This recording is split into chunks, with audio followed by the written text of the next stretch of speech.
Everybody is, all thought is broken up into bits, like this nation, this country, this industry, this profession, and so on, as they can't meet, right? And it's extremely hard to break into that.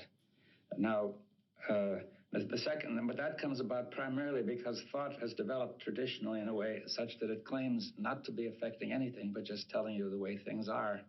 Therefore, people cannot see that they're creating a problem and then apparently trying to solve it. That is, see, let's take the problem. What problem do you like? Pollution, or the ecology. See, the ecology is not in itself a problem. It works perfectly well by itself. It's due to us, right? It's a problem because we are thinking in a certain way by breaking everything up, and each person's doing his own thing, right? Now, therefore, the ecological problem is due to thought, right? But thought thinks it is a problem out there, and I must solve it. Now, that doesn't make sense because simultaneously, thought is doing all the activities which make the problem, and then does another set of activities to try to overcome it.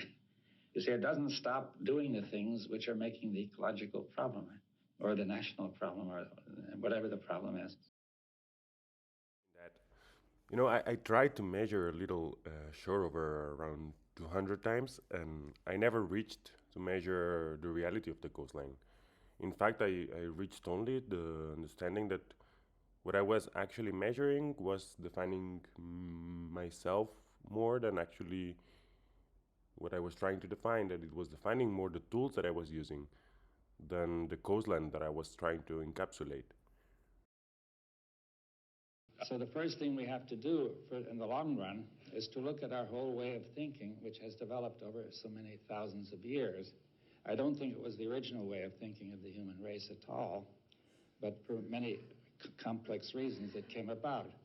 Now, that means that people have to make they have to participate, to make a cooperative effort, to have a dialogue, a real dialogue in which we will not merely exchange opinions, but actually listen deeply to the views of other people without resistance.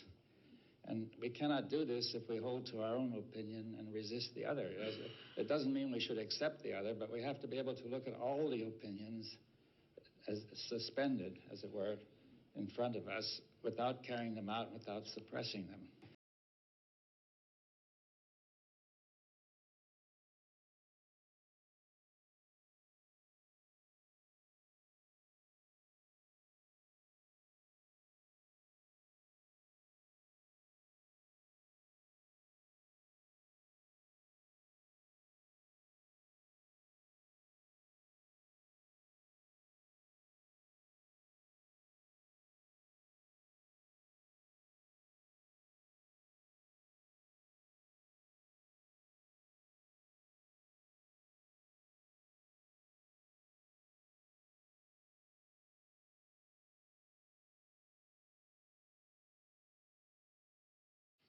I think science has begun to replace religion as the major source of the worldview. And therefore, if science takes a fragmentary worldview, it will have a profound effect on consciousness. Well, science is whatever people make of it. You see, science has changed over the ages, and it's different now from a few hundred years ago, and it could be.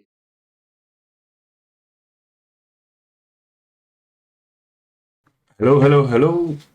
Today we are here with Andrea de Chirico, a good friend that we met each other 12 years ago. Andrea is a designer from Italy, and he's actually currently leading SUPERLOCAL to the version 2 of the project, which I hope he explains a bit better, which basically implies a production hub and an online shop and workshops.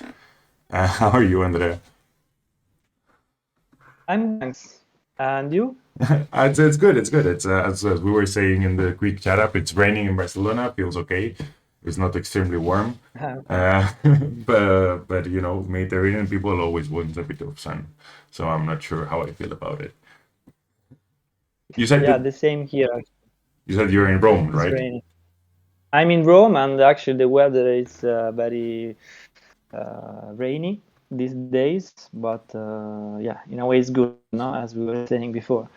So yeah, Yeah, it's better to be happy raining a to be bit here. before summer, and let's not burn Yeah, all yeah, of yeah. all of us together. Yeah, exactly, exactly. Yeah, yeah. So with Andrea, we met 12 years ago. We entered Design Academy together in the master course in 2012. And the first question, which is the question that I more or less ask everybody, is: do you see differently design than then? How do you remember that time? What did you learn? How is it? How is it coming? It's a long journey, I would Yeah, say, but like that's 12 years. Yeah, it's a long time. I actually, when I applied to Design Academy, I read this title of this master that was social design, and I was like, okay, but this is what I would like to do, no? Because I the project that was about co-housing with some colleagues here in Italy, and then I applied to Design Academy without knowing anything about design, about the graduation show, about all this, that, let's say, Dutch design approach, no? So I remember I was there in 2012 and I saw the first time, maybe you were there too, I guess, in the first graduation that we yes. saw together, that they were showing us the projects. And it was completely, I was amazed in the sense that I was really wondering what that was about, because coming from Italy, knowing about the technical drawings and the brief, and then the company asking you a certain product has to answer a need or solve a problem. You go there and you see these people doing yoga together. I remember this Micro Utopias project, for example. And then I was there, I was like, I'm not understanding really well what this is about, no? So I was really a bit I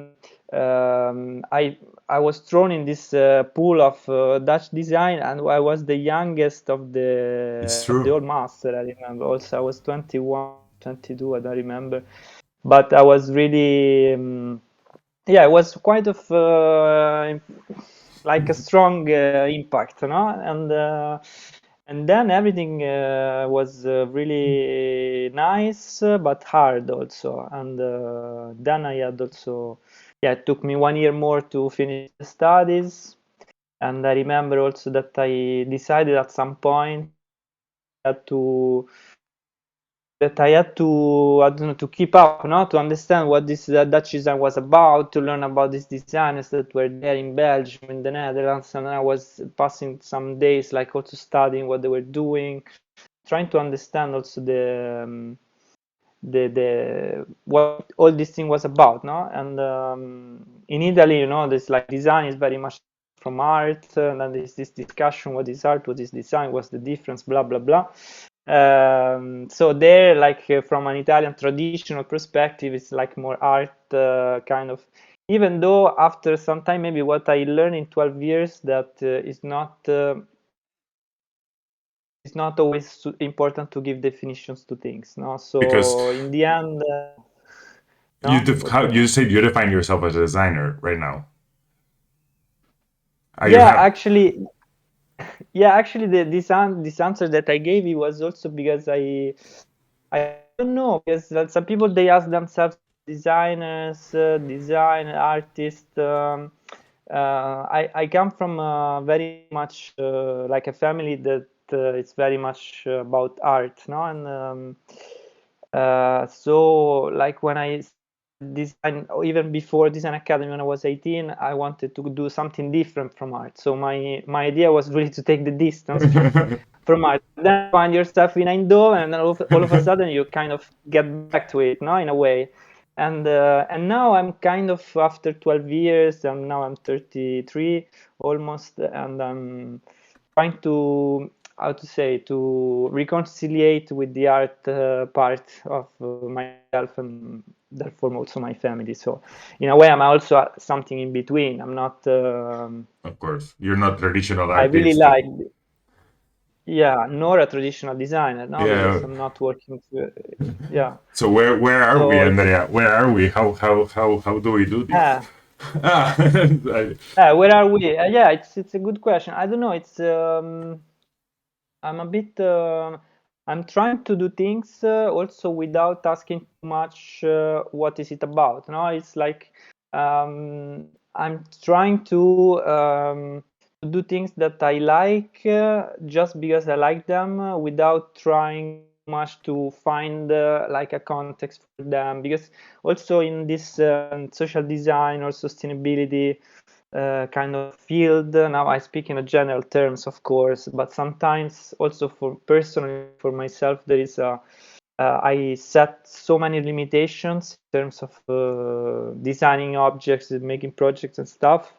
That and also in the field of the university, you know, that you also now you're doing a PhD, so it's all about like quoting the people, doing like writing articles in a proper way, blah blah. So now I framing, yeah, giving exactly this kind of stuff.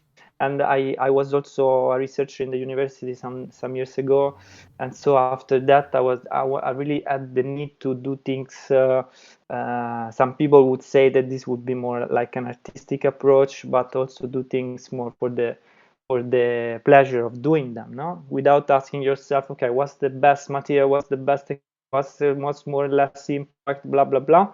Super important. I'm still asking myself these questions, but I don't want to have my practice as something that is impeding myself to express in the end, no? So maybe something that is perfectly on paper in terms of ecological outcome and so on is not really sustainable for your own inner will, Well-being. no? Or Well-being. well-being. Yes. Yeah. I Well-being. completely Yeah, agree. yeah. So when we met, you started a project that was related to what you define yourself as doing now, which is the Super Local 2.0. I remember the starting point of this. What is this project for you, and how you arrived to this point, and what it means, this project? It's a project that started in 2015 as this project Design Academy. So I started actually in 2014, but now I'm referring to 2015 because I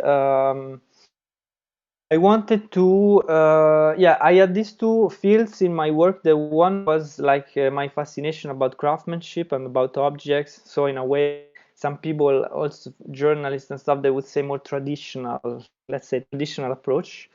And on the other side, I was also very much interested in systemic thinking. So also designing also services or apps or things that would be more digital, but having a sort of systemic approach, no? So like peer-to-peer system, open source, and all this kind of um,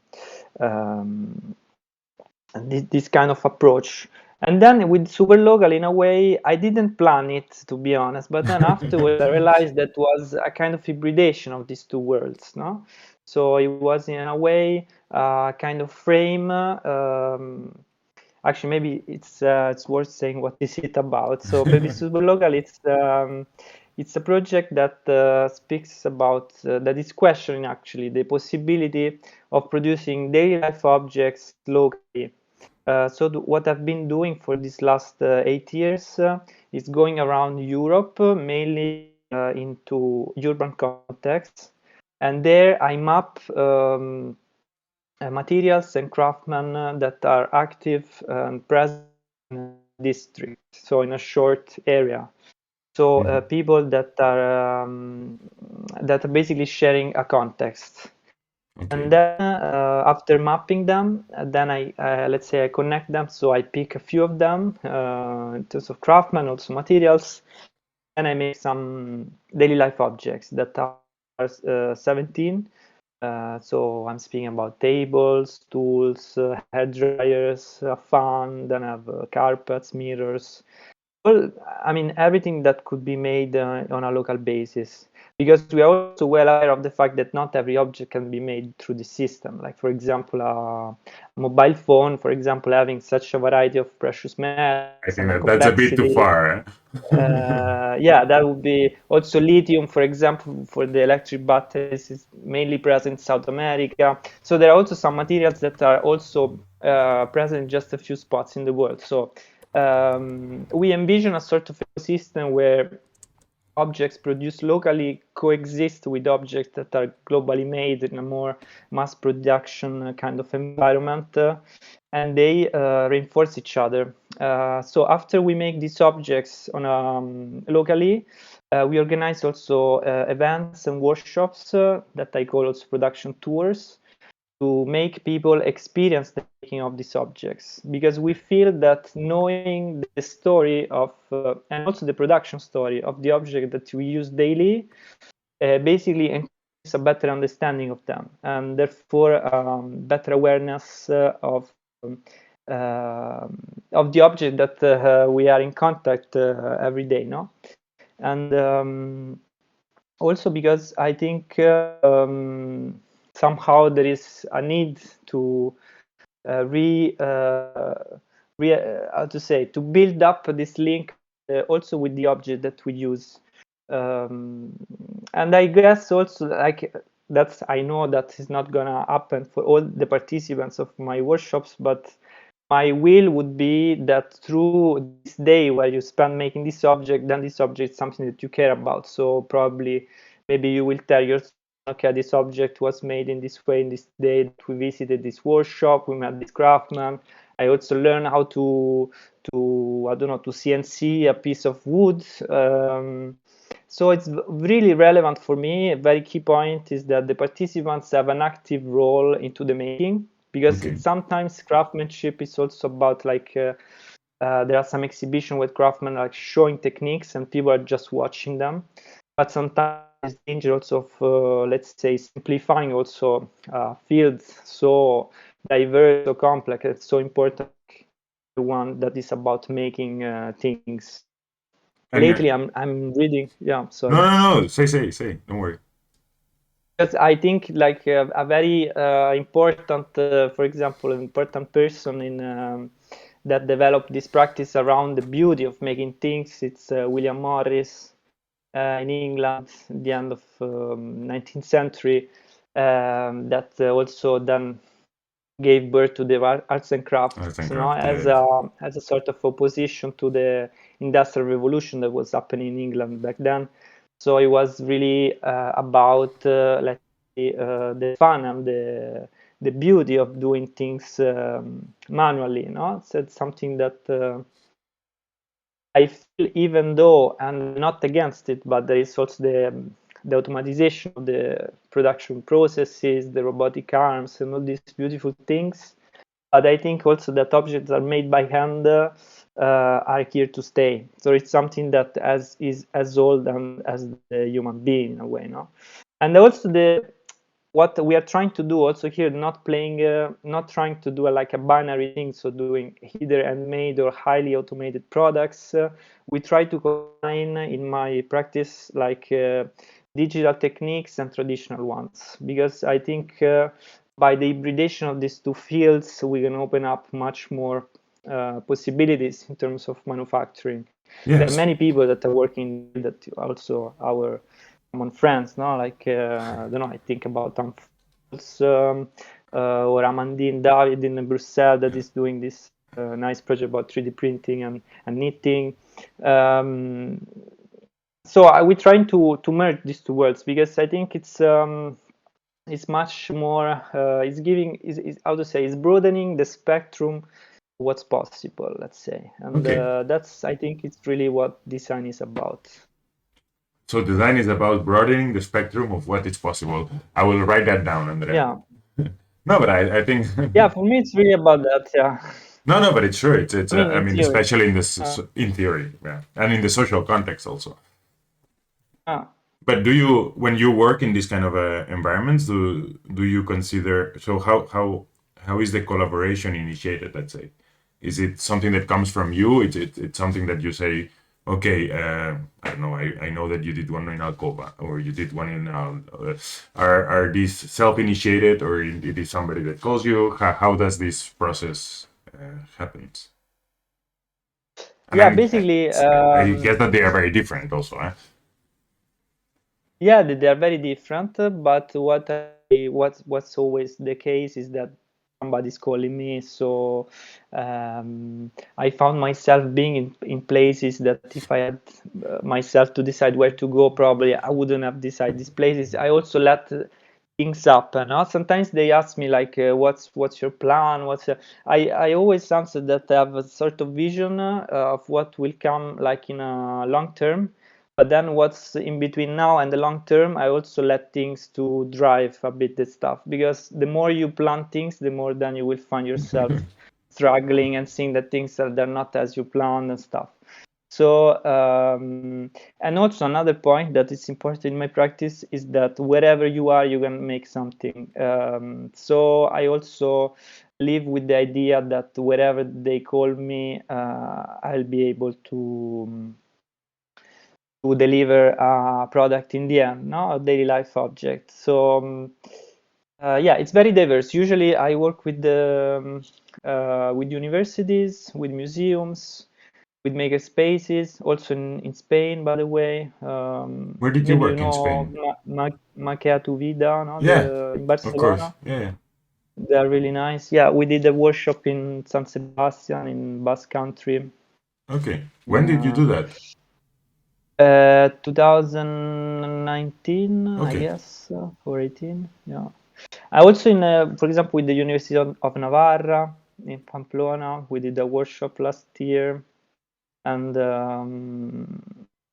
yeah, it's I'm always really enjoying like the fact that people are inviting me, and then I see new places. I also and I connect with all kinds of techniques and materials and objects. So because the point is that also being able to make this project for 8 years, it means that you still need to have new inputs, new to discover new stuff. No, so also here I like to broaden up the spectrum of materials and techniques as much as possible. So Okay. I'm really dealing with the biggest quantity of materials and techniques, both from digital and traditional point of view or techniques, and as well as materials um, from new and second hand. So we are always trying to. What I always say is that we place ourselves in between craft nostalgia and digital pride. Oh wow. So not Oh wow. not the Fab Lab on one side, or in between, let's say the Fab Lab network, and on the other, like the old man in this in this workshop, not finding like someone taking over his practice, like the next generation. So we are Yeah. really in between this, and I always believe in hybridizing fields. So I also say that we are against, let's say, the zero impact than 100%, because I think they are both often misleading as Yes, ideas. definitely. But now, so you've been doing this for 8 years. You've been working, and now you say that you're starting the version 2. What changes? Yeah. What is the difference?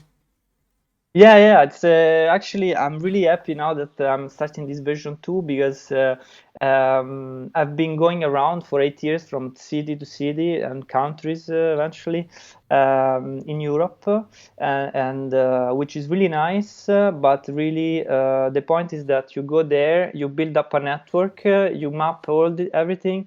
Then you activate this network, and then once you finally have this network and the object, then you move to another place. No, so in a Usually, way, yeah. it's good to disseminate. A journalist was saying this, and I think it's a good point of view. It's good to disseminate, but not ideal to construct. Therefore, and it's something actually that is planned at the beginning of the project. So I always had this in mind, to build up production hubs. So to Okay. find physical hubs that are activated in different places. Like for now, of course, we have just one, but it's a hub that will work as a coordinator of the production activities as well as the workshops within the district. So it will be a sort of portal or a window for citizens, or whoever wants to make something or interested in making something, to know who is working in the field of production. Let's say production in a broad sense, because we are speaking about craftsmen, but we are speaking about also small enterprises.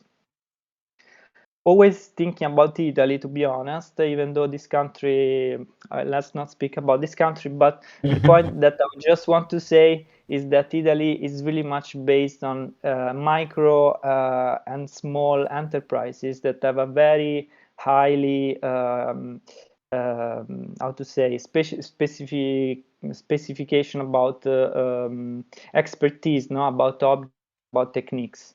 So it's really about also having small enterprises that sometimes are, but not that small. So we also work Yeah, with yeah. companies having like also millions of income by year. And so I really mean production in a also here in the broadest sense. So because people sometimes they call me and they think I work just with the, let's say, the more the like old-fashioned craftsman, but we do that. I love to do it, but that's not the only thing. I also like to combine there because I think, and it's also something that I really that's important for me. The diversity and the variety, it's something that to me is the closest idea to sustainability that I can think of, Oh, because nice. this word doesn't mean much in the end. No, it's also a word that we see Yeah, everywhere. So I was in Design Week in Milan. It's just like circular economy, blah blah blah, sustainability there, sustainability there.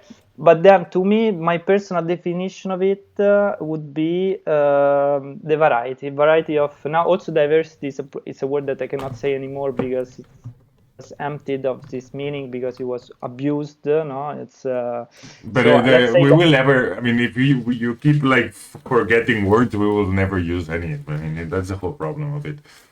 Yeah, it's true, it's true. So, but let's say variety, like Yeah, yeah, I like variety it. of I like it. materials and yeah, because I think that's it's also maybe in the agricultural field is very clear. No, it's the monoculture, Yeah, and it's something that is a bit problematic in many sense. No, so you can have like most of very them. important, yeah. So so also in the in nature, let's say variety is a key aspect. No, so I also like we are it. losing. I like what you say about Italy. That you don't want to talk about it. Let me like push a bit towards it. I mean, it's not as specifically because I want to, but I think it's the case of Spain also in the sense.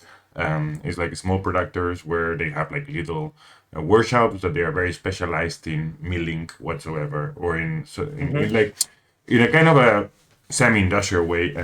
But then what I wanted to ask you is like, how is the context in Italy for these kind of projects? I mean, for your kind of project, is it working? Because we know So that in the Netherlands and in Belgium, I mean, they are much forward in that, and that's where all the yeah. people that I know are working in this kind of thing. It's funny because I always thought about Italy in my work, as it usually happens also when you're abroad, no? That you Yeah, find a deeper connection to your background, to your country, you know, as we all experience it. Um, because of the nature of these enterprises also, and because also Italy is it's really a country that is not really, I mean, it's unified, but then wherever you go, it's like a different kind of food, a different kind of material. Here it's about ceramics from centuries. There you do produce like metal. There it's about a technique, like for example, I'm working now with Scagliola. There is a technique to reproduce hard stone I saw it with the with paper. plaster, with paper and plaster. Yeah, Yeah, exactly. St. Petersburg, for example, from Italian. It was built from Italian architects in the 19th century using these techniques, and many also church altars and stuff. okay. So wherever you go, there is a kind of technique that is there from centuries, and people are really proud about it and stuff. So it's actually would be the perfect spot for my project to work now, because also there is the danger of losing these techniques because of the technical advancement, because of the economic situation and so on. The problem is that yeah, let's say I will say just let's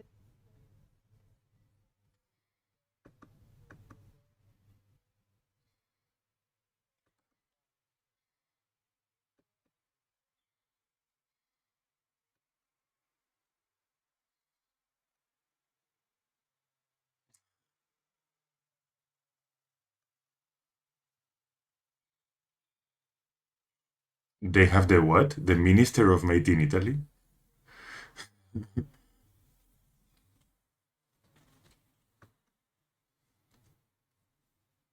Okay. And now they add also made in Italy in the name. Okay. So let's say on paper they are working about this. Then in reality, I know craftsmen are left by themselves. Then I'm generalizing because Italy, every region is different, every blah blah. I was in South Tyrol for a long time, and there the craftsmen are super supported by the region because they provide them the machines. So there are nice exceptions, but let's say overall, also the craftsmen themselves, they do some techniques and have some expertise that people are completely amazed from, like that you cannot find anywhere else in Europe. Like there is, for example, a craftsman I was dealing with in Venice that is called Battiloro. So he spent his time like hitting with a hammer, like 9 kilos hammer, like gold leaves You're to make kidding. them so thin that then is giving these leaves to then a person that is putting them on furniture. No, it's like Ah, this yeah, yeah. Baroque Venetian Baroque that is super luxurious and stuff. And this guy is in the former house of Tiziano, no, the painter. So I think that are like, and then nobody, not nobody, but I mean, Yeah, it's very not little knowledge.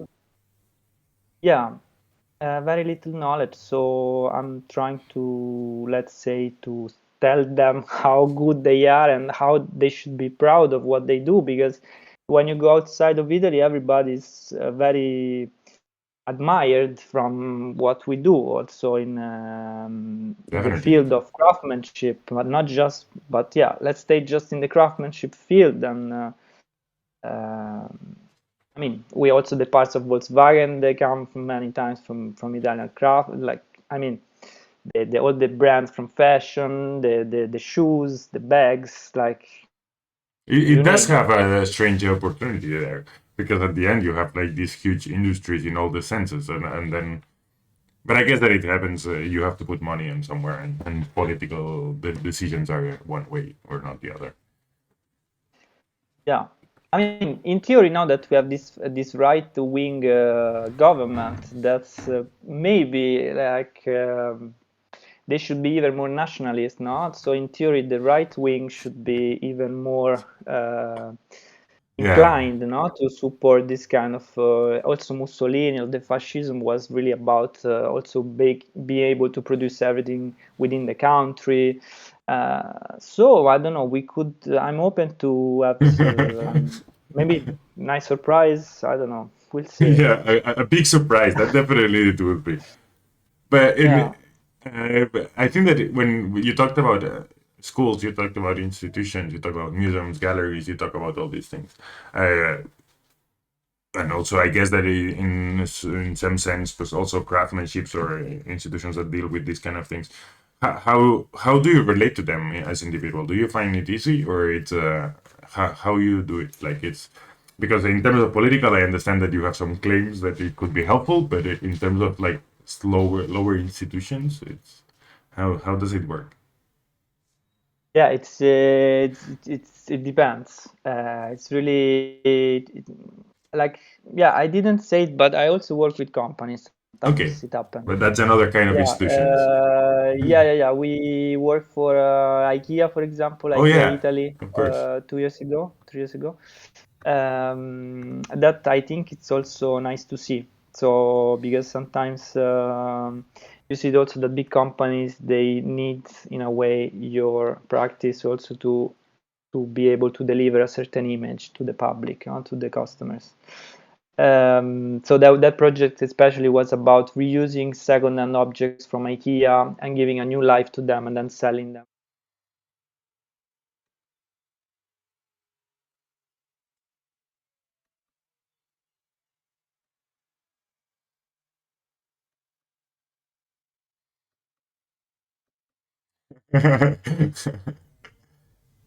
Well as also, no.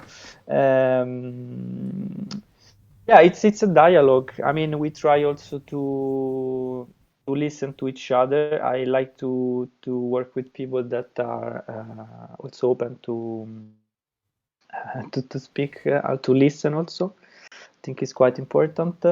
And then yeah, I don't know. It's really it changes a lot. It varies a Okay. lot, and I also maybe something I can say is that when you have something like a practice that's a bit new or dealing with the kind of things that people are not completely used to. By that, I also speak simply about, I don't know, 3D printing, for example, Yeah. that in our field we consider something is a technology that is there from many years, but some people simply don't know about it. Um, so there are some countries and some institutions that are more open to listen to things that are not already in their ears, let's say. Also countries. Now, for example, the Netherlands, as we know, is a country that welcomes really well these new ideas, doing something differently. The same, for example, in London, very much when I was working for Design Museum, they were really much willing to experience new things. In other countries, it's a bit less like that, but it depends. Also, there are nice exceptions Yeah, for for sure. sure, for sure.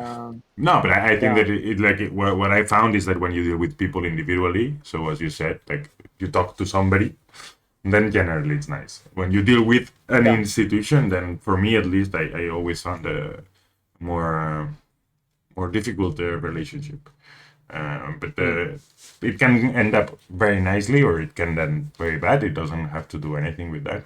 But the easiness of the conversation is always easier when you deal with one person or one approach, let's say. What I yeah, saw is that what you do a lot is like you record and you make the process very open to people to see. Is that something that you yeah. do on the basis, as you said before, because you want to share it and learn? You do it by yourself. You take the camera there. How can you have so many hands, Andrea? Ah, It's like that's a good. Yeah, it's a question. Like people are mainly during the last years, they think I'm a team. They think I'm like 10 people, yes, that's what I because they're mean. like. You design something, then you record, then you deal with the craftsman that ask how many pieces do you need to make, and then the institution budgeting and all this kind of stuff. Let's say most of the time, like the last 7 years, something I was doing okay. I work with teams where I go, so with craftsmen, with also people that are invited me. We have they also provide sometimes assistance also on a practical level. Okay. But I was doing everything by myself. I was also wearing that's why I was doing with the GoPro, because the GoPro you're able to wear it, Yeah. so that allows you to do things while recording without the tripod or this kind of stuff, and also having this raw style without trying to do too nice image. In a way, it's reason, because of course I cannot, if I have to do everything, I cannot dedicate too much time on the video. But at the same time, didn't want to idealize the image of craftsmanship, also making things. It happens sometimes. I wanted to Yeah. give like a different perspective, let's say. I But I think. have to say that lastly, I was lucky enough to have nice collaborators finally. Um, Also some photographers following me, like shooting the pictures. Then, so yeah, like definitely I would like to. That's also the version 2. It's about that for sure, because otherwise, you ever in this kind of one man Orchestra mode. show, Yeah. orchestra mode that is not really good for. I mean, it's good for a time, for some time, but then No, in the long I run, think it's great if it's your stuff. I mean, if it's what you do, like I mean, I think it depends on also in the business model or whatsoever model that you want to apply. exactly. Yeah, But I was surprised sometimes because you see all these videos made and so on, and at the end you're like, okay, how like, wait a second, how it happens. yeah, Also because at the beginning when you yeah. see like a stool, you say, okay, fabrication wise, it might be quite simple. But when you start seeing like the ventilator or the Mistral or the hair dryers, then you're like, okay, here there's a bit more technology. There's a ceramic piece in an oven. How do you make this jump? I mean, how do you choose what to do? Because you said I'm not going to reach mobile phones. I think it's fair. Yeah, for now. For now, whoa. You Yeah, have for now. ASML in the Netherlands. They always can print. Yeah, they always can print yeah. circuits. Exactly. There is also the Fairphone company, Yeah, no? exactly. Mm, But where is I the starting point, like, or the end point? Let's say. Yeah, I have quite, let's say, first I map the things that are there. Of course, also here I want to be clear. For now, the things I make, they are filtered by my taste and also what interests me the most, of course. So there is some kind of personality inside that's inevitable, no? Yeah. Even though the idea of the project, that's also what's happening, also what I do in the classes I run, to also to give this model and this methodology to other people and to let them develop their own especially in university. This is working a lot because students are also contacting me quite often saying, okay, but working with what's around you, it's what makes more sense also in the due also of the world situation, let's say, no. What I decide, how do I decide is basically I map all these things. Then after some point, I find a sort of genius loci. So it's one of these elements that is there mostly from a longer time, and that has a bigger knowledge about the context. Okay. So it's someone that, and also on a human level, which is we shouldn't forget this aspect because it's the main one. It's someone I get along well with. There I was starting with this genius loci. Then there I centered the production around this genius loci. That could be a person or or an organization. That doesn't make too much difference. And then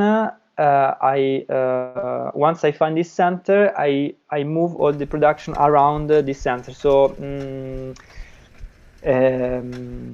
I the mapping around this genius loci, and there I go around. I meet the craftsmen. I speak to them. I ask them what they like to do, what they do the most, and stuff. And then having all these informations, I start thinking what I could make. Of course, I need to go there with a kind of idea in mind from before.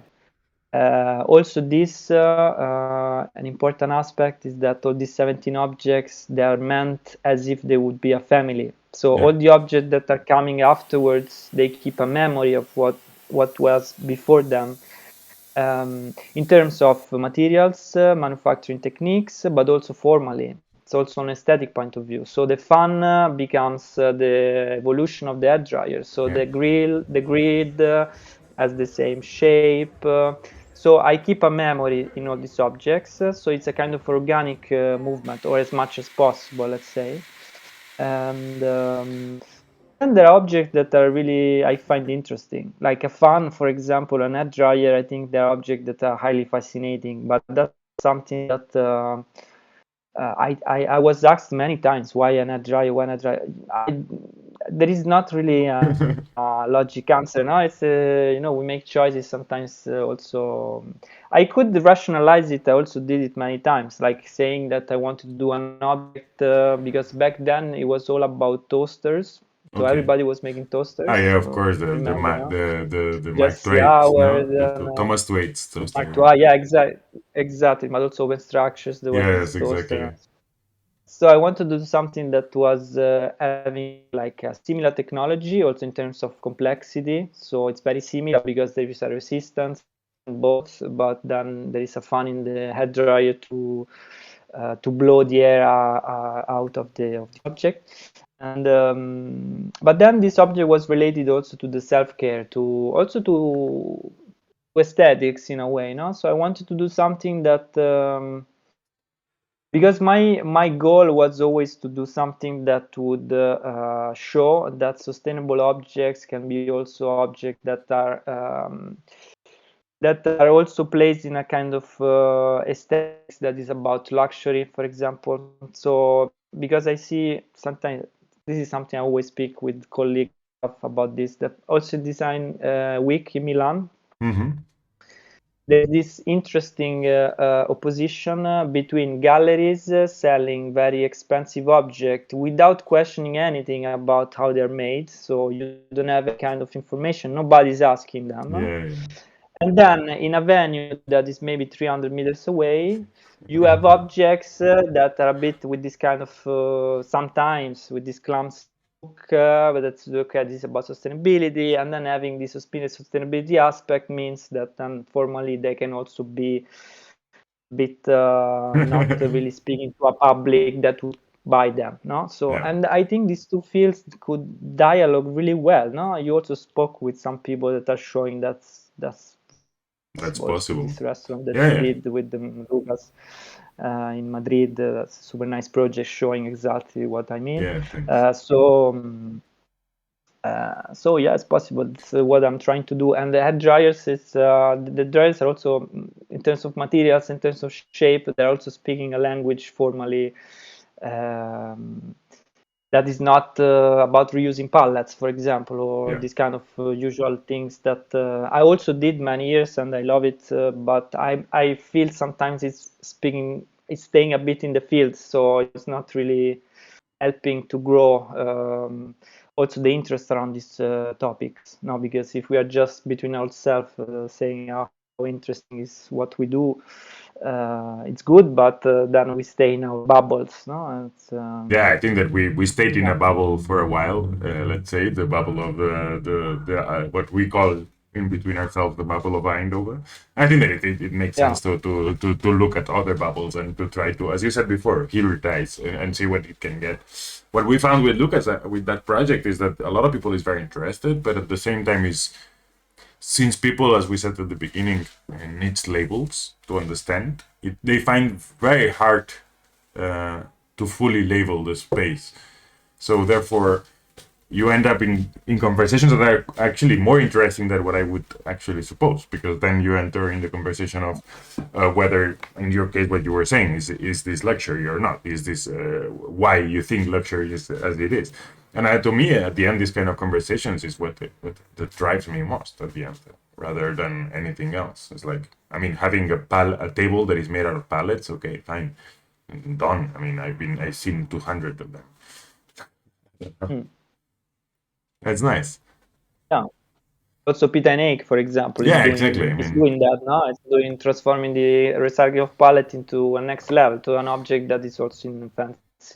no, but I think that what he does is context. also he created a brand around it. He probably was, in that sense, the first one, or not. I don't know if the first one, but the one that brought it to the next level by themselves. It's recognizable as it is, and I think that that's also valuable. I would suggest him to just try to move from that and see what happens. But that's also a terms of strategy in economics. Probably maybe it's not the best choice. One of the things that I wanted to ask you was like about your creative process, and in here you asked me, I asked you a bit like what is your favorite moment or state or context for creativity, and basically you said drawing with plenty of colors. I was like, and what has to Yeah. do because I was when you were saying about this idea of sustainability is always like brownish, grayish. Plenty of colors brings you creativity. Yeah, actually, it's something that this answer let's say it's something that is a bit recent also for myself, because Okay. I was working a lot, as you know, now with Yeah. objects that don't have so much color. Now it's also speaking, also because in Eindhoven maybe I don't know, you have this reference also to Nordic design, and we are all with IKEA in mind a bit now, so or this minimal approach, like this naked wood and stuff that I still like really much. I'm not against it, but lately I'm really about colors. I think colors are something that it's really making a difference when it comes about making something, because then of course at least that's my personal. I was like Yeah, for I'm sure. not saying that's for everybody, I'm but colorblind, for so it's me not it's mine. really, yeah, I remember, and Lucas too, no? It's Yeah, Lucas too. I'm Yeah. not, yeah. Yeah, but I mean, I'm trying to bring color back to what I do. Color back also because I speak of what I was doing also as a child. So I was really using colors a lot, and somehow I was limiting myself also in terms of colors, and also for the drawing, because lately I discovered, but that's a bit more years that I know that that drawing, for example, is something that really helps me to design. Yeah. Yeah, because yeah, it's not just about drawing; it's about things you see, then the pictures, then the trips, all the things we know. Keeping a bit your eyes active on things around. But then when this translates into something, is really about the drawing, and is the hand drawing, is not the 3D modeling, Yeah. because that's a different kind of drawing. So for me, I would draw something, and lately I'm doing it also without really thinking much, really intuitively. I'm not, and then I don't care too much than the proportions or the the The the the perfection. the, the perfection, this kind of stuff. And I'm also trying to teach the same to the students, because sometimes they're like, yeah, but this is not perfect. Maybe I shouldn't show it. But this I need more time. And I really encourage the intuitive gesture, Mhm. because it's something that you do that you think that you're not thinking, no, but it's another way of thinking. So it's something that informs your creative process maybe more than let's say the most common ways, no, that you go, I don't know, on internet or Pinterest. The students love Pinterest. Me, I never used it, I don't even know but how to enter. I mean, it's crazy. yeah, but it's a bit then it's flattening also a bit the taste of what we see. Then of course that magazines. I mean, it would, yeah, I don't want to speak for too much, but yeah, it would be a very big topic. That, but myself, I try to, and also I try to teach also the students to look also on their inner will and desires and passions and experience. No, so a bit what they were doing to us in Eindhoven Definitely, with definitely. the, no, So so I I have think also, no, one question then. yeah. What is creativity for you then? That's Ah. that's yeah. If I yeah, I don't know if I have an answer to this. I don't know. For me, it's about expression. It's about basically being able to express what you want to express. No, that doesn't mean, because sometimes also nowadays there is the idea of I need to understand the piece of art, so to understand the design. What's the message that you want to give? No, and maybe it's not really about that. No, it's also making also intuitively experience what you see, and not really about understanding. So there's not much to understand. I would like people to let also a bit of freedom in the way they experience the work, um, and that's also what I'm trying to do myself, Okay. because then otherwise, and also that's the danger of the sustainability field, as I call it, because then otherwise you spend your time saying, okay, what's the best material, what's the no, and then in the end you serve everybody but yourself. No, I don't know if you know what I mean. Yes, I definitely know what you Yeah. mean. So I'm trying also to do things also, and it's funny because I was doing this in the university for many years, but I was not able to do it in my own practice then when it Oh, was about myself. So I was also the students, okay, but if you do something out of your passion, that it's also about sustainability, because sustainability is also about being sustainable to yourself, no, to what you want.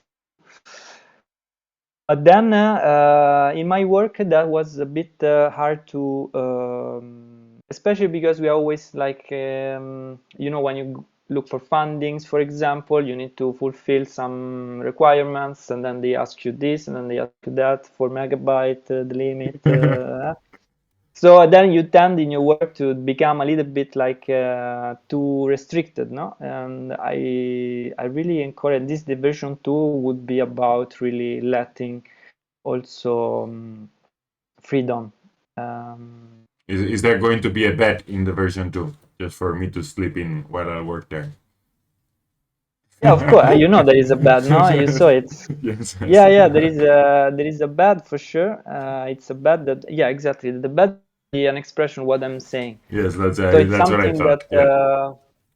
I call it also sometimes 3D sketches. Sometimes I design by just taking pieces of wood, putting them together, and see how it feels. And then the bed was born like that. I was drawing, but then putting some pieces together and seeing, but without really. Then I would rationalize the sizes because, of course, bed they have to respect some size Yeah, proportions requirements. and so. But it was really out of intuition. Then I really like to like, for example, I live in Turin from 2 years, and these objects that I'm making are all inspired by buildings, by characters, by historical people from Turin. That's something that I really like to do. Also, as a foreigner that goes to, because I'm not from there, so I go there and I like to discover things from another perspective, but also trying to get a bit in depth also in Yeah, getting back a bit on what you learned. yeah, exactly. Yeah, That's that's nice. I remember the monster collection that you made back then and that you lately been posting. I mean, it was a bit about that. It is also, no, it is a recollection of imagery from, I don't remember. I remember a park or something, images of a fountain or something. Right? it's a park. It's called the Bomarzo. The Bomarzo is the town that is next to it, and the park is called Parco dei Mostri, Okay. or Bosco Sacro also. That is 50 kilometers away from Rome, just on the highway, so it's easy to reach.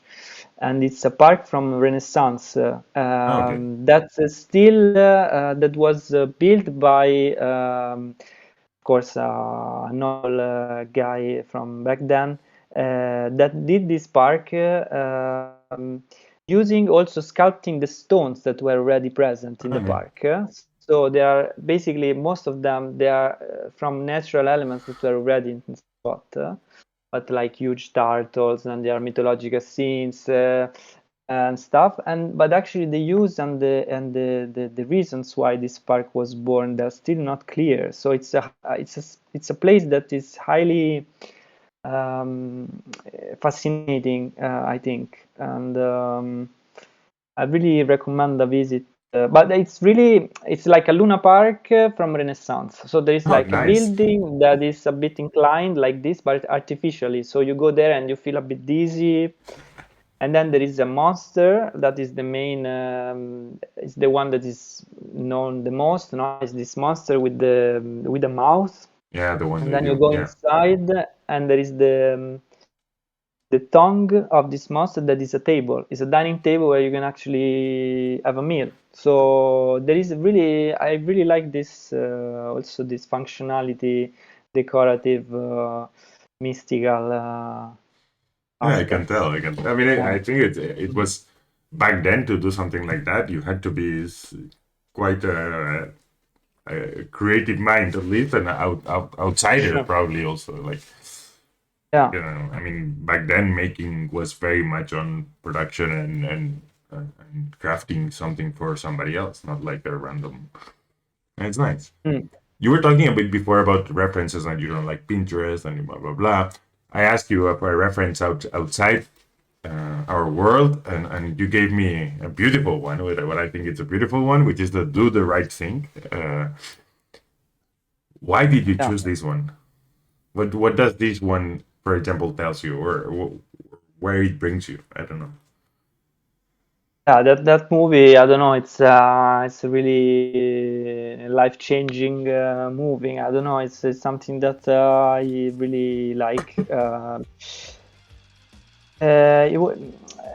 Yeah, I always like to not reference too much design. I mean, also I provide also some books to the students every week, and they're often not about design, no, in traditional terms.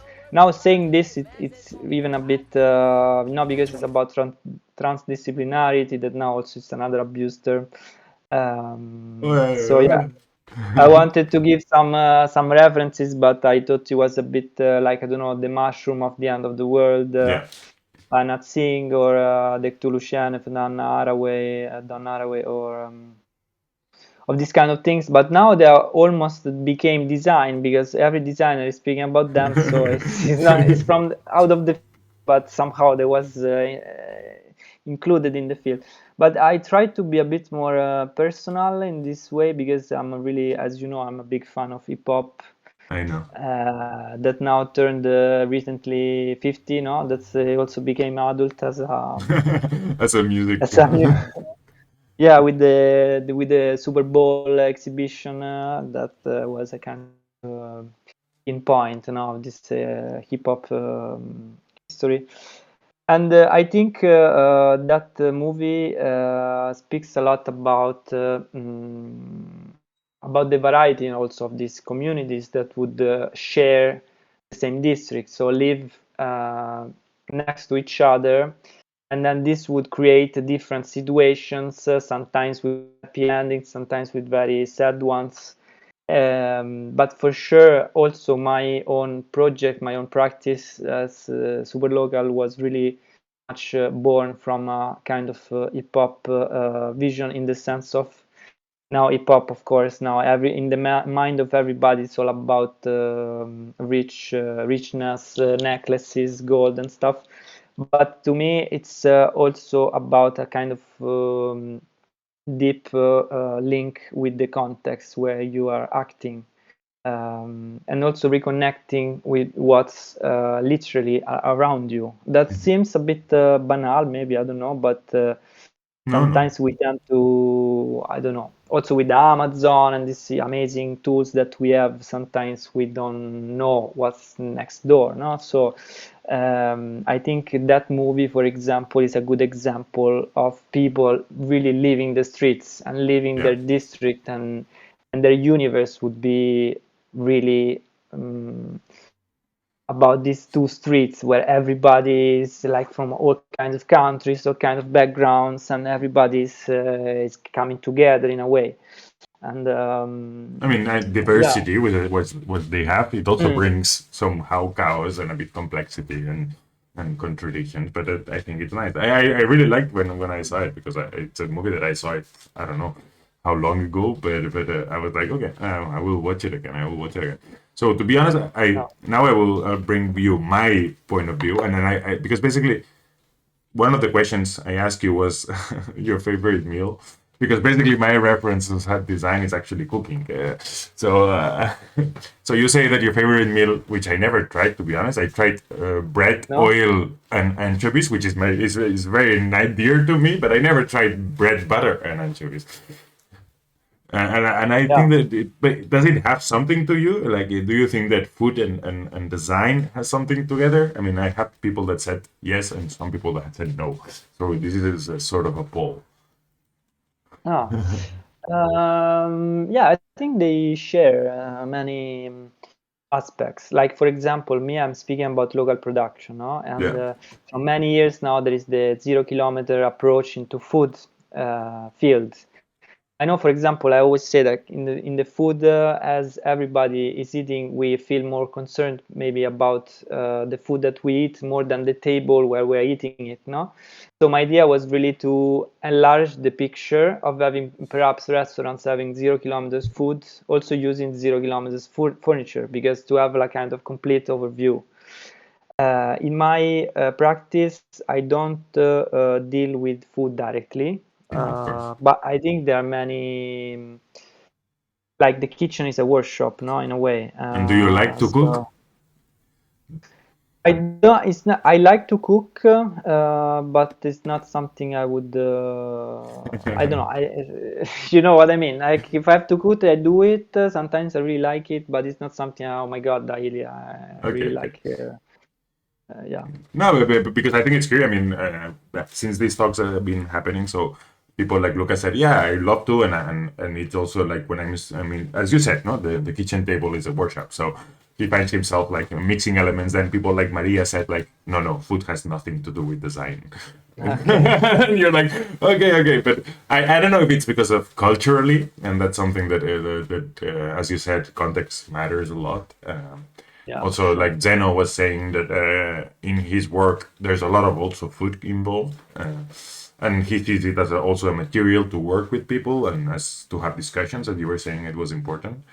But does this bread, butter, anchovies have something personal, or it's just like taste? Yeah, no, I just wanted to say that also in the workshop we do, very key moment is the lunch. Yeah, you see, there's So yeah, for the sure.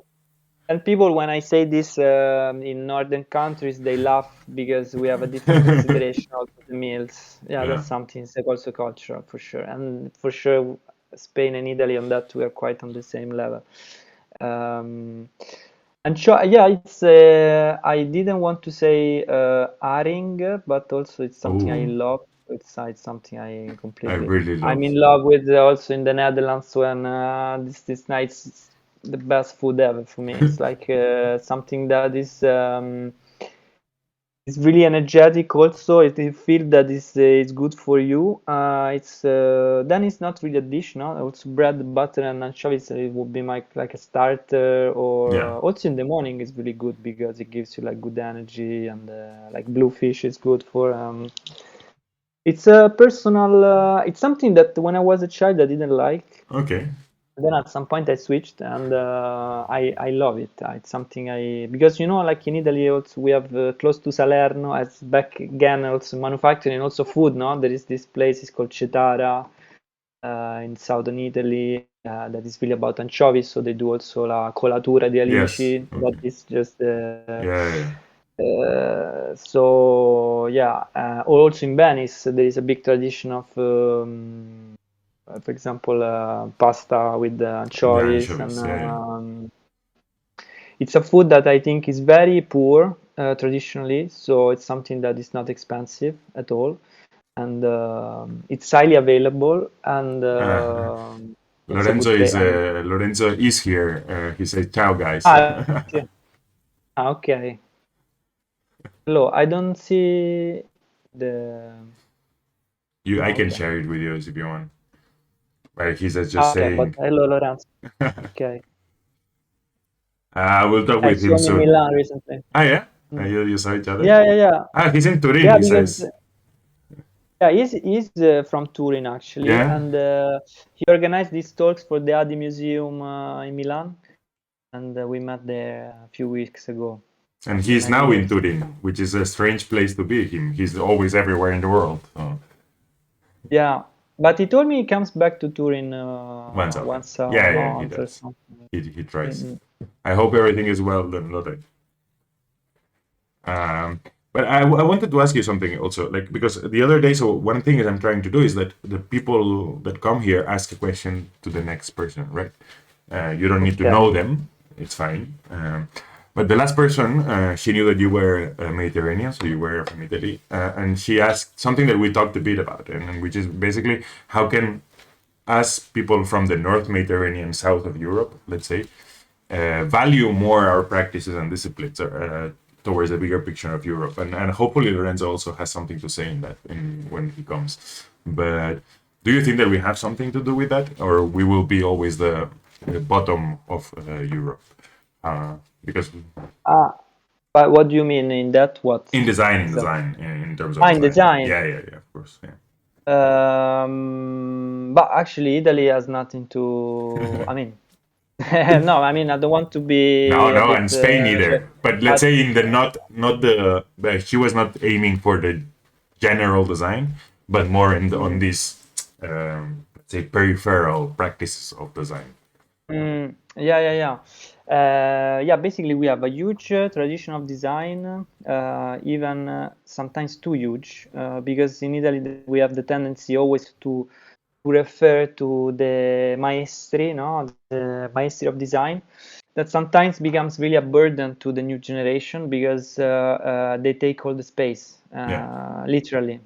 Because in Italy, but that's maybe an ongoing thing, that old people or dead people are somehow more in light than because of many reasons, and also market reasons, because something that is made from someone that is not there is more pricey because it cannot be made again, no? So but I think like also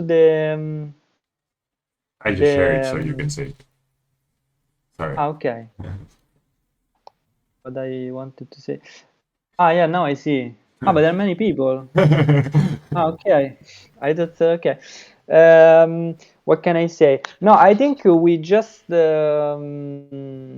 speaking about Italy, we just lack some self-esteem. Oh, Really, I really? think it's really about that because we have, I know many people that have a huge talent in Italy. They have the skills, they have the vision, they have everything. It's just that there is no political will to enlighten these people. I saw every time you go to Milan, you have Yes. Belgiumese design, Flemish design, all these organizations supporting their own professionals. Of course, Belgium is a small country, so it's not the same and so on. But also Lebanon, I saw also Tamara doing an exhibition recently with this organization for Lebanon. It's also a very small country, of course, but they Yeah, but and we are here, always looking for excuses, Andrea. We cannot keep looking for they are a small country, yeah, the no, others are rich, the others they have not another industry. Like, vabbè. yeah, for me, it's not. They don't have excuses. It's just that I saw, for example, in France, Mhm. they have the ministry. The ministries they go to the atelier of the designers. They show their presence. Maybe they go there. You see them in the Yeah. television for 2 minutes, but already Is showing a there political presence is there. Or the queen, or the queen of the Netherlands. the He king was of in the Milan. Netherlands is in The been in king, sorry, in Dutch virtual show yeah, yeah. in Milan like 2 weeks ago, and we have the prime minister like cutting the thing in the opening of the Salone in Milan, but that stops there, and Yeah.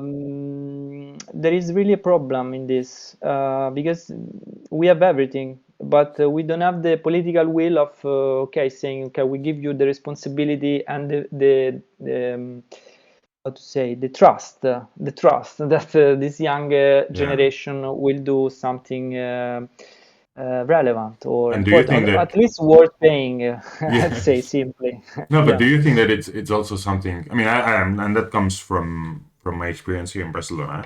But it's a Mhm. question. Do you think that it's also a matter of what is the approach of the independent designers towards the public, or it's only a top down, or can we do something more in that sense? Yeah, that's a good point. Yeah, it's definitely we need to do something in that sense. We need to speak about certain topics that somehow we feel unsafe to touch, no, and also stand up a bit. For example, I'm just saying in Italy, if you are a designer, there is not like a tax regulation that recognizes you as an artist or a designer. So we don't exist.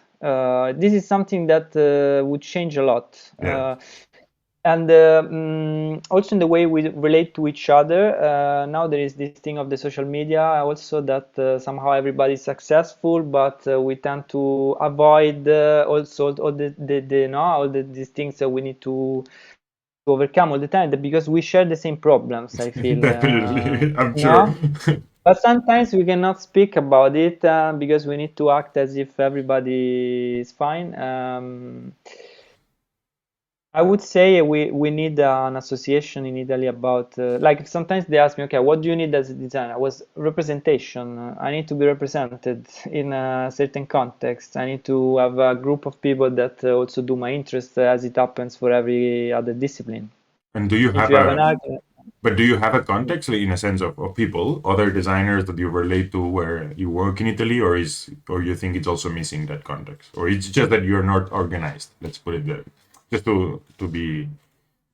no, I think no, I have many people that where I speak about these things in Italy. Mhm. The point is that as we are all in this kind of things, we keep moving. All the people, maybe also in Spain, similar, but we always go abroad. So sometimes also myself moving every year by city, it's difficult to build up a community that is strong enough and steady enough to bring up how to say this kind of these kind of topics in a political context. I think it's really about politics, this Yeah, whole yeah, I agree. I thing. agree. I It's think also it's about Europe, because Europe with this Bauhaus stuff they are doing now. I'm going to shut up here. Okay. No, I'm just saying that, not just very briefly, that if we continue referring a bit like Italy with the masters, we continue saying the Bauhaus as if we should go back to the 30s or the 20s, we're not really moving, It's in my ridiculous. opinion. I mean, I feel the same. I feel the same. I think it's Oh very yeah, it's really on a interesting. European. Mm-mm. I think it's interesting that it happens. I'm super happy that it happened, but I'm not Yeah. sure if the Bauhaus is the best movement also to be mirrored. That's a different, it's a conversation for a whole day actually. But but at the same time, I agree with you. It's like I mean, design has evolved so much that to look at something that was looking only at the industry and the aesthetics and the production and all what it meant about Bauhaus for the war context whatsoever. I mean, I think that it has a lot to do. So one of the questions that I was in the document that I shared was about what role has in your discipline at a political level and a practical and mutual level. So I guess that's clear. And you say that you have a network. Do you use it when you work, or it's just something that exists and it's just so a social support network, so to say? I don't know how to say it. But you understand Yeah, me? yeah, yeah. Some people that you can talk to, or it's something that you activate. Let's say. No, I activate when I have the means to do it, Yeah. because I never wanted to have people working for free. Just saying it clearly. Yeah. So I try to, yeah, I activate these networks, but in Italy the fees are usually too low. They're too low for one person. So so if Yeah. I would have the possibility, of course I would do it. That would be something that I would do naturally, and I think it works really well. And I think also what you are doing with Lucas is something that shows also the potential of this way of working. So I would definitely do that, but probably I would have to go abroad, Yes. and I will do it. You will do it. Probably yes, yeah, because I try to go Super back in local Italy, 3.0. but yeah, 2.0 abroad, Okay, please. okay, that's Yeah, yeah, fine. yeah. Because I think like every time I go abroad, everybody's super enthusiastic about my work and stuff, and in Italy, everybody's like, Seriously, I think that your work. I mean, to be honest, I mean, and I've seen the evolution of your work, and also because I mean, I've been following what you've done, and I think that there's a lot of value, and people don't realize of the value of working with people with contexts, with craftsmen, with actually trying to involve the social part of it to designing things for that fit in this context. I think that people is not aware of how much work is all that. I mean, yeah, probably. I don't know. Maybe some people like, yeah, I don't know. yeah, Maybe not. no, I do Yeah. value it a lot. I mean, to be honest, Thanks. no, That's seriously, and one of the things is I think that it's not valued enough because people generally simplifies all these kind of things. And it's like, oh, mm, blah blah blah. But it's like, no, there's somebody behind. That's why I asked you before, like how, like you record and you do everything, because at the end it piles up a lot. It piles up a lot of work and a lot of intention. So I wanted to ask you also, just to finish, because it's been an hour and 20 and I don't want to take more time of you, but this will bring a bit more, which is to ask a question to somebody again, as a question was asked to you. And I'm just going to say that the next person, it's Aliel. I don't know if you ever met her, might be. She was a friend of Aya. Yeah, from the Bachelor, right? No, that was Vili, Oh. which is Aliel is a friend of Aya. She's actually an architect by profession. She's from Israel also. She lives in Tel Aviv. She teaches at Bezalel architecture. Oh, nice. But just feel free to ask anything that you would like to know from, or a question that you would like somebody to answer that you cannot. Let's say. It can be very difficult or very simple. I mean, it doesn't. And please don't enter. I mean, you can enter in the political thing if you want. No, I don't do it. I don't do it. No. Let's not do it. No. Yeah, I don't know her, so it's that's the nice part. So you just don't have to ask. Don't think about her. Think about yourself. Let's say. I think that it's easier in that sense. So to ask a question that you would like to answer, or you would like to have a second opinion. As examples, for example, Zeno, for example, asked the next person who he didn't know either. It was Zeno is starting teaching, and he started asking, how can you explain students the good and bad parts of being an entrepreneur without crushing them down and their dreams? That's something I also. Yeah, because at the end, this. and so these are things. Aya asked, what would be simple things. It doesn't need to be anything very complex. I asked, what would be your a crazy project that you would love to do, but you don't dare to do it and you haven't done yet, and why? It's complex. Yeah. Okay. So you can do as simple as this and as complex as the one that dealt with you, or the one that dealt. So it's not a matter. It's a matter of making a chain of conversation rather than something. Yeah. But what's your favorite material combination or process? Okay. Not. Yeah. I'll ask her. It's okay. You think it's okay? I think it's great. It doesn't matter. I mean, at the end, also, I think that you can take all the questions and twist them as you want, or as she wants, or as Z wants, or as they want, however it happens. What's the material combination that they wanted to do but they were never able to realize? Okay. In a architecture, no scale.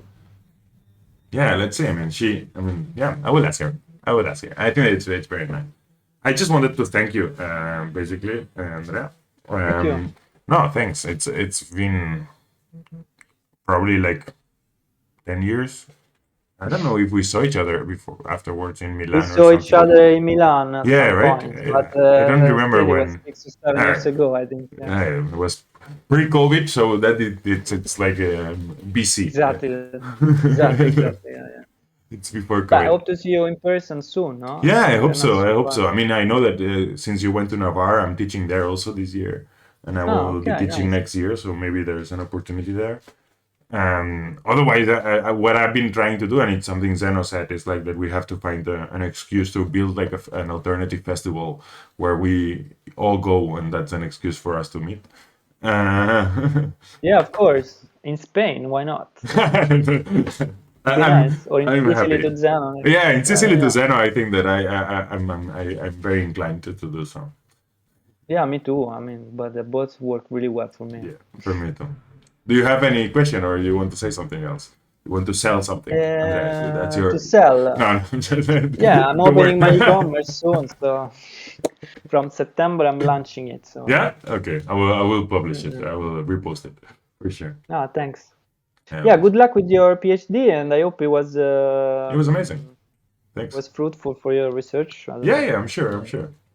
I mean, I will, to be honest, I will have a lot of work to look at all of them and start taking all the things, but I'm sure that it's been useful, Andrea. Okay, that's nice. I'll see Okay. you soon. Yeah. Let's see. Take good care and see you soon. You too. Dudui, Bye. as we used to say. Dudu.